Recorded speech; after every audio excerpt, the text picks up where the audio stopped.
সালটা ছিল 1937। এশিয়ার মধ্যে একটা বড় যুদ্ধ চলছিল, দ্বিতীয় চীন জাপান যুদ্ধ। এই সালেরই জুলাই মাসে বেজিংয়ের কাছে মার্কো পোলো ব্রিজ, এখানে একটা ছোট সামরিক ঘটনা ঘটে। কি হয় যে রাতের অনুশীলনের সময় একজন জাপানি সৈন্য নিখোঁজ হয়ে যান। জাপানি সৈন্যরা তাদের সৈনিককে খুঁজতে ওয়ানপিংয়ে প্রবেশের দাবি জানায়, যা চীনা সেনাবাহিনী প্রত্যাখ্যান করে, যার ফলে গুলিবর্ষণ শুরু হয় দুপক্ষের মধ্যে। প্রাথমিকভাবে ছোটোখাটো সংঘর্ষ হলেও এটি দ্রুত জাপানের চীনে পূর্ণাঙ্গ আক্রমণে পরিণত হয়। তারপর জাপানি ইম্পিরিয়াল আর্মি ধীরে ধীরে চীনের অনেক বড় বড় শহর দখল করতে থাকে। ওই সময় চীনের রাজধানী ছিল নানজিং। এই সালেরই ডিসেম্বর মাস, প্রায় 50,000 থেকে 1 লাখ জাপানি সেনা নানজিংয়ের দিকে এগিয়ে আসে। 13ই December Japan army officially Nanjing দখল করে। শহর দখল করার পর আগামী প্রায় 6 সপ্তাহ ধরে একটা ভয়ঙ্কর অবস্থা তৈরি হয়। 13 ডিসেম্বর 1937 থেকে 1938 জানুয়ারি মাস পর্যন্ত চলে হত্যালীলা। প্রথমে জাপানের সেনা অনেক চাইনিজ সৈনিককে বন্দি করে নেয়।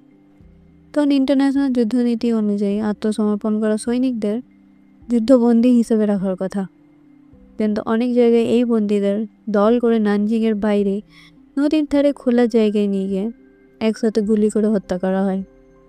ঘরে ঘরে ঢুকে জিনিস চুরি করা হয়, বাড়িতে আগুন দিয়ে দেওয়া হয়।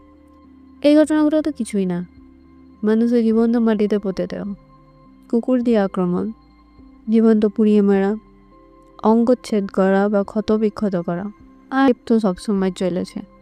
আইরিস চ্যাং নামে একজন লেখিকার বই আছে প্রায় 20,000 থেকে 80,000 মহিলা রেপের শিকার হয়েছিলেন। তাদের কোনো বয়স বাদ পড়েনি, এমনকি প্রেগনেন্ট মহিলা আর বুদ্ধিস্রামও। এই আইরিস চ্যাংয়ের বইয়ে আছে জাপানি সেনার হত্যার কম্পিটিশনের কথা, আর তাছাড়াও কীভাবে অনেক সময় প্রেগনেন্ট মহিলাদের পেটে ছুরি দিয়ে কেটে শিশুদের বার করে নেওয়া হতো। কত মানুষ মারা গিয়েছিল এই নিয়ে ঐতিহাসিকদের মধ্যে এখনও তর্ক চলছে, কিন্তু অনেক রিসার্চ অনুযায়ী হতাহত প্রায় 2 লাখ থেকে 3 লাখ মানুষ হতে পারে।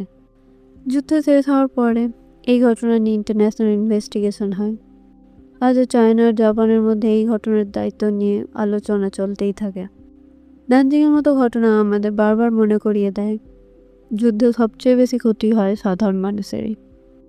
আর তাই নানজিংয়ের 1937-এর সেই শীতের মাস আজও ওয়ার্ল্ড হিস্ট্রিতে একটা অন্ধকার অধ্যায়।